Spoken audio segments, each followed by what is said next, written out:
We'll guide you through how to set up a password for Google Drive. If you find this helpful, consider subscribing and liking the video.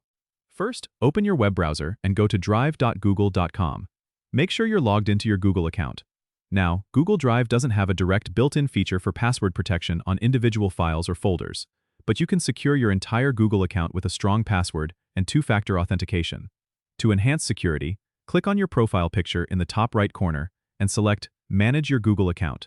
In the left sidebar, click on Security. Here, you should see options for password and two-step verification. First, under Password, click on it and follow the prompts to set a strong, unique password if you haven't already.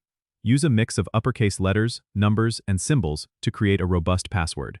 Next, enable two-step verification by clicking on it. You'll be guided through a setup process which usually involves linking your phone number and verifying it with a code sent to your phone. This adds an extra layer of security because even if someone gets your password, they still need the code sent to your phone to access your account. Remember, for shared files, you can control who has access by right-clicking on the file or folder in Drive, selecting Share, and then adjusting the sharing settings to make it more private or only accessible to certain people. Using these methods, you can effectively secure your Google Drive contents. Don't forget to subscribe and comment if this helped you out.